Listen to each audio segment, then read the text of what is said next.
20 जुलाई 1969, 19 नवंबर 1969, 5 फरवरी 1971, 30 जुलाई 1971, 20 अप्रैल 1972, 14 दिसंबर 1972 और 23 अगस्त 2023 ये कुछ ऐसे ऐतिहासिक दिन हैं जो दुनिया के इतिहास के पन्नों में हमेशा के लिए दर्ज हो गए। अब अगर कोई स्पेस में डीप इंटरेस्ट रखता होगा तो उसे पता चल गया होगा कि मैं ऐसा क्यों कह रहा हूँ, और अगर आपको नहीं मालूम तो भी आप कुछ अगले मिनटों में जान जाएंगे। तो दोस्तों, मेरा नाम है प्रथम और आज मैं एक और नया टॉपिक पर वीडियो लेकर हाजिर हूँ। आज का मेरा टॉपिक है कि आखिर वह 11 व्यक्ति कौन थे जिन्होंने नील आर्मस्ट्रांग के बाद चांद पर कदम रखा था, and why moon mission is important for humans. तो चलिए आज के टॉपिक को स्टार्ट करते हैं।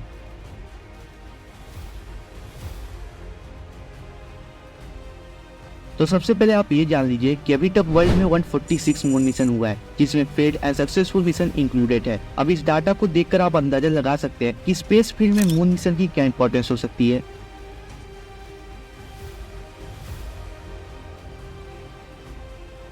आप सभी को पता होगा कि मून का फॉर्मेशन 4.53 बिलियन ईयर पहले अर्थ एंड एक स्मॉल प्लैनेट के कोलिजन से हुआ था, जिसे द जायंट इम्पैक्ट थ्योरी कहा जाता है। यानी कि मून पहले अर्थ का ही पार्ट हुआ करता था, और यही वन ऑफ द रीजन है for scientist to study moon. According to NASA, हम मून की स्टडी करके अर्थ के ओरिजिनेशन एंड हिस्ट्री का पता लगा सकते हैं, जो कि हम अर्थ पर रह कर नहीं पता कर सकते, क्योंकि अर्थ पर जियोलॉजिक प्रोसेस होने के कारण, यानी इरोजन, सॉइल फॉर्मेशन, मास ब्लास्टिंग जैसे प्रोसेस होने के कारण अर्थ का कंडीशन अब वैसा नहीं रह गया जैसे पहले हुआ करता था। पर मून पे जियोलॉजी जैसे प्रोसेस नहीं हुआ करते, इसीलिए मून की कंडीशन अब भी वैसे जैसे करोड़ साल पहले हुआ करती थी। यानी अगर हम मून के अभी की कंडीशन को स्टडी करते हैं तो हमें मून के बिलियंस ईयर पहले कंडीशन के बारे में पता चल जाएगा। मतलब कि हम एक तरह से अर्थ के करोड़ साल पहले कंडीशन को भी पता कर सकते हैं, क्योंकि जैसा आप जानते हैं बिलियंस ईयर पहले मून अर्थ का ही पार्ट हुआ करता था।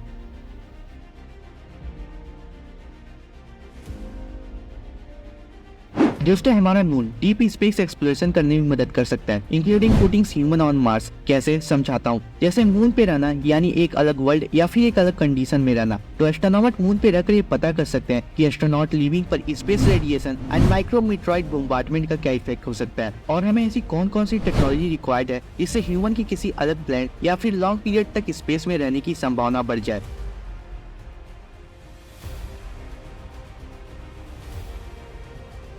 दोस्तों, इंडस्ट्री रिवॉल्यूशन के बाद से हमने एनर्जी के लिए धरती पर मौजूद तमाम रिसोर्सेज का भरपूर इस्तेमाल किया है, पर परेशानी वाली बात यह है कि धरती पर मौजूद ज्यादातर रिसोर्सेज नॉन रिन्यूएबल रिसोर्सेज हैं। मतलब कि हम इन रिसोर्सेज का उपयोग एक ही बार कर सकते हैं, और अकॉर्डिंग टू रिपोर्ट धरती में मौजूद कई सारी रिसोर्सेज खत्म होने के कगार पर हैं, और अगर एक बार ये सब रिसोर्सेज खत्म हो जाते हैं तो हमें फ्यूचर में एनर्जी जनरेट करने में दिक्कत आ सकती है। अब इसी परेशानी को लेकर सरप्राइजिंग साइंटिस्ट का कहना है कि इस दिक्कत का समाधान चांद पर ही मौजूद है।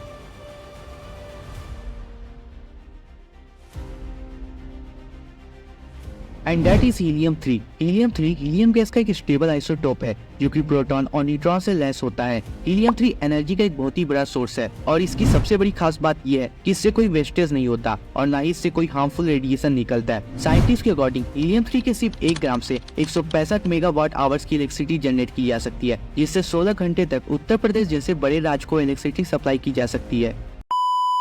तो दोस्तों, आने वाले समय में हीलियम 3 अर्थ के लिए एक इम्पोर्टेंट एनर्जी सोर्स हो सकता है, पर हीलियम 3 को पाने के लिए हमें मून मिशन को एक अलग ही लेवल पर सक्सेसफुल करना होगा, and that's why moon mission is important for humans.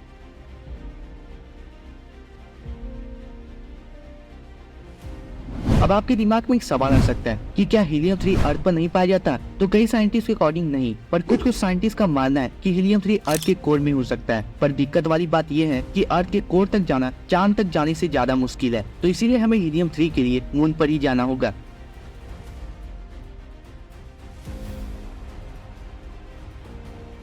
तो ऐसे ही मून मिशन सिर्फ मून की स्टडी करने में नहीं, बल्कि स्पेस में डीप एक्सप्लोरेशन और दूसरे प्लैनेट की स्टडी करने में मदद करेगा। चंद्रमा पर सल्फर, एल्युमिनियम, सिलिकॉन, कैल्शियम और आयरन जैसे रिसोर्सेज भी मौजूद हैं, जो कि फ्यूचर में हमें काम आ सकते हैं, और मून अर्थ के बाद ह्यूमंस के लिए एक रहने का बेस भी बन सकता है।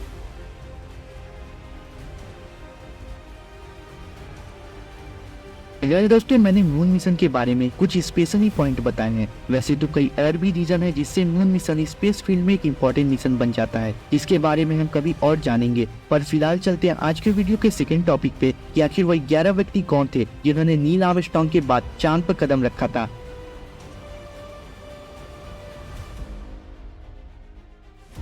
सभी जानते हैं कि 20 जुलाई 1959 को अपोलो 11 मिशन के तहत नील आर्मस्ट्रांग वो पहले व्यक्ति बने थे जिन्होंने चांद की सतह पर पहला कदम रखा था। पर यह बहुत ही कम लोगों को पता है कि इसी मिशन में नील आर्मस्ट्रांग के साथ एस्ट्रोनॉट बज एल्ड्रिन भी गए हुए थे, जिन्होंने आर्मस्ट्रांग के ठीक बाद चांद के सरफेस पे कदम रखा था। जिसके बाद 1959 में अपोलो 12 मिशन के अंडर पीटर कॉनराड, जो कि इस मिशन के कमांडर भी थे, वे तीसरे और एलन बीन चौथे व्यक्ति बने थे जिन्होंने मून के सरफेस पर लैंड किया था। फिर 11 अप्रैल 1970 को अपोलो 13 मिशन को लॉन्च किया गया, पर टेक्निकल खराबी की वजह से अपोलो 13 मिशन अपने डेस्टिनेशन तक नहीं पहुंच पाया और एक फेल्ड मिशन साबित हुआ। लेकिन इसके बाद नासा ने कमबैक करते हुए 1971 में अपोलो 14 मिशन को लॉन्च किया और 5 फरवरी 1971 को एस्ट्रोनॉट एलन सैफर्ड और इडगान मिचेल 5वें और 6वें व्यक्ति बने थे जिन्होंने मून की सरफेस को टच किया था।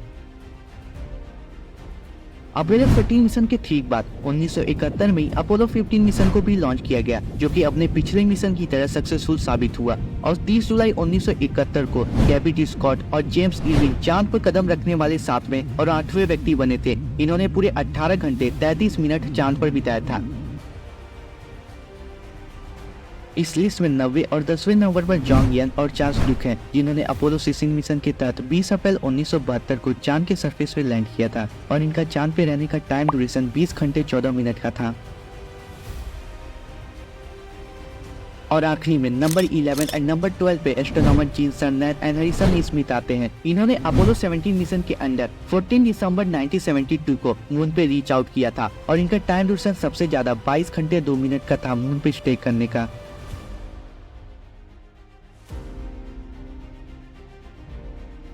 दोस्तों, आफ्टर अपोलो 17 मिशन जिसे बीते लगभग 51 साल हो गए, पर हैरानी की बात यह है कि तब से लेकर अब तक ऐसी कोई स्पेस एजेंसी एबल नहीं हो पाई है जो इंसानों को चंद्रमा तक भेज सके। पर क्यों? तो इसका जवाब और क्या है नासा और इसरो का प्लान ह्यूमन मून मिशन को लेकर, ये जानेंगे हम अगले वीडियो में। तो चलिए दोस्तों, आज के वीडियो को साइन अप करते हैं। वीडियो अच्छा लगा तो लाइक एंड सब्सक्राइब करें। मिलते हैं अगले वीडियो में, तब तक के लिए देखते रहिए विस्तामित्रा। वन सेकेंड, आपको समझ आ गया ना कि जो मैंने वीडियो की स्टार्टिंग में डेट बताया था वह एक्चुअली वही डेट है जिस दिन इंसानों ने चांद के सरफेस को टच किया था।